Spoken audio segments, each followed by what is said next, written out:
Hey guys, what is up? So I just bought this Escalade ESV and I want to kind of share my thoughts on why I did it and why maybe you should. All right, so I bought this about a week ago and I've been driving it pretty much every day since. And I got this in Texas. Man, I swear, if you live around Texas, look around in Texas for car deals because that's the best place you're going to find them.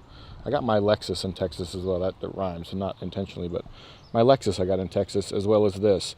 And some of the best car deals I've gotten. Now this ESV only has 108,000 miles on it, and I got it for a little bit over $8,000, which is pretty dang good. My Yukon XL I bought the same year, well, same generation. It's 2006. This Escalade's a 2004. My Yukon I paid $6,500 for with 150,000 miles on it, and I paid like $1,500 more for this, an Escalade with less miles on it. But this is the GMT800 platform, so it's what, technically 2099 to 06 or something like that, or 2000 to 06. But the body style in the first couple of years was weird.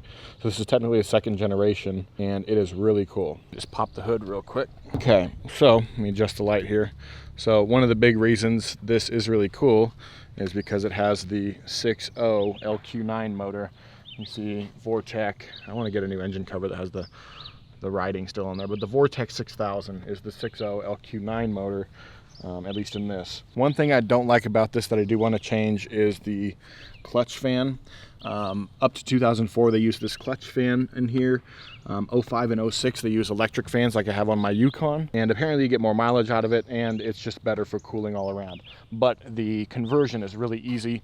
You just have to have somebody with HP tuners, or you can go to a mechanic shop afterwards. You just buy a little harness, you repin two things in the stock harness. You get the stock fans and you throw it in here and it's good. As long as you have the 34-inch radiator, you can just do an electric fan conversion. If you don't, you just have to buy an extra 34-inch radiator, but I will be doing that. Other than that, the engine bay is really, really clean. I mean, it's almost too clean. I mean, I know that the dealerships slather on a bunch of like the greasy engine, that black rubber, restore your black rubber whatever, but it's just like, let me see if I can, it's just hecka like greasy, and it's just they slathered it on there, but whatever. But just like on my Yukon, I'll do a intake on this, and that's about it for under the engine besides the electric fan conversion. All right, let me show you the inside here. Okay, so this inside is in really good condition. The carpet is a little screwed up, but I can fix that. One thing I have done already is I put a Pioneer floating, it's the 3800 NEX screen in here. I'll do a separate video on that. It's really cool. Odometer, 108,000 miles. Yeah, this screen is really cool. If you're looking for a floating screen, you got to be kind of careful because the shifter here, when it's up in park, gets real close. This one you can mount back pretty far enough to where it's not, and I could even go farther with it back in towards the bezel.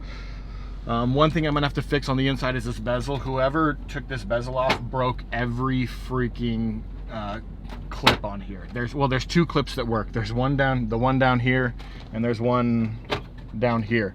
So these two bottom clips are working, but that is it. All the Escalades come stock with the bows, of course. I need to find where to get these little, it's just this little plastic bubble piece, but on that side I need to find where to get those at.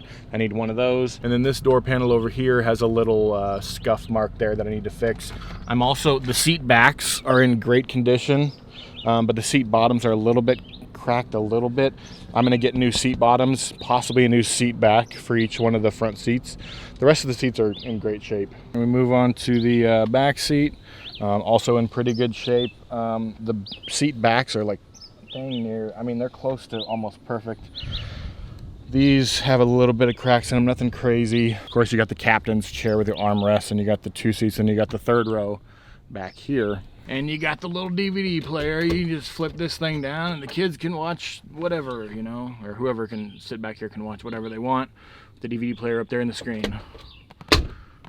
Okay, so why should you buy one of these Escalades? Well, this platform has the LS motor, which, you know, there's a reason everybody swaps these LS motors into everything, and that's because they're reliable. And these LS motors are even more reliable because they don't have the cylinder deactivation stuff that hurts a lot of the newer, like 07 and up. They started adding that into the trucks, and it makes them less reliable and more prone to failure. But this, it looks like a modern truck. Like, it doesn't look old and outdated, really.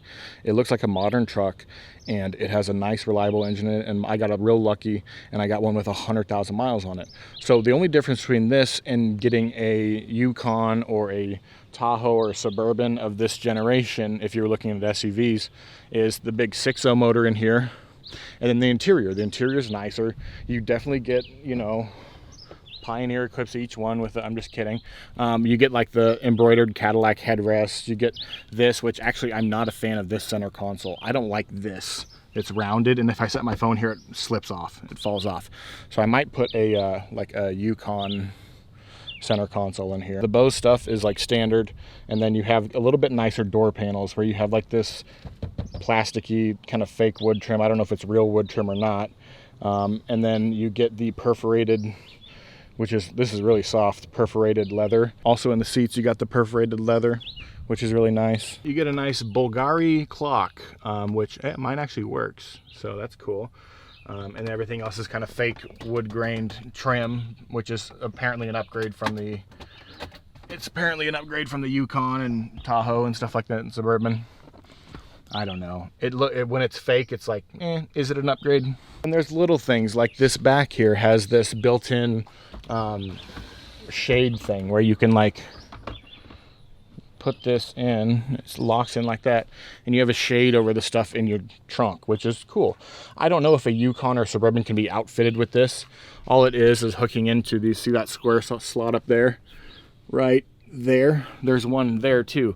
So you could also put this third row down, hook it up back there, and make it go all the way out here, so you have this all covered back here, so people can't look in. Like if you have a subwoofer in here and you don't want people to see, you could just put this up and nobody would know you had a subwoofer in here until they hear you at a stoplight. Styling is also cooler. The tail lights stick out, they're more squared. You get color matched bumpers, and you have these these side moldings, ground effects, whatever you'd call them. Not ground effects, they're like side moldings that look cool. Although this right here, every time I look at this, I think it's a dent, but it's not. It's just the design that, look at that wonky, looks like I'm in Interstellar entering the black hole. You have the color match bumper up front, so there's no chrome bumper. And if you wanted to de-chrome this vehicle like I do, you can just get a black grille, paint that black, or plasti dip it black, and then your emblems are the only other chrome with the top roof rack. And that is it. That's all the chrome on it, other than the wheels. I mean, you can just buy new wheels. Yeah, overall a great truck. This is a good road trip truck. Yes, it is a truck. I love it. I love it a lot. It could be just because it's a new car, like new to me. I like it, maybe that's why. But I'm very excited to take this thing on some road trips, see how it does. It rides so smooth. I don't know why it rides smoother than the Yukon and the Suburbans or whatever, but my Yukon XL did not ride as smooth as this thing did. And this thing has old tires on it. Once I put new tires on it, I bet it'll be even smoother. So if you're looking for a nice, reliable cruising truck, this could be what you want. If you want the electric fans factory, you want to go with an 05 and 06. Those tend to be worth more, I think. I think I got a really good deal on this one because it is an 04. The 05 and 6 are more desirable. But I'm not scared. But I'm not scared myself of doing a electric fan swap on this. One major thing I'm going to do is tint that windshield to 70% ceramic. It'll be pretty much just as clear, but it will provide a lot more cooling in the inside. I mean, when this sits out in the sun, this thing will get you. That leather will burn your butt. If you like these trucks, you can subscribe to this channel. I'm gonna do like a little mini project on this truck with little things I'm gonna do. I just did the fog lights. I'll show you that. I'm gonna do a video about the Pioneer head unit. There's some other little random things I'm gonna do to this truck that you can see. And so if you're into these trucks, hit the subscribe button. I have another playlist. I have some videos on the Lexus. I have a bunch of older cars I do videos on, mostly GM stuff, Camaro and stuff like that. So you can subscribe to the channel if you're into car stuff like that, older GM stuff. I'm a big fan of that. So anyways, guys, thanks for watching. Have a great day. Bye.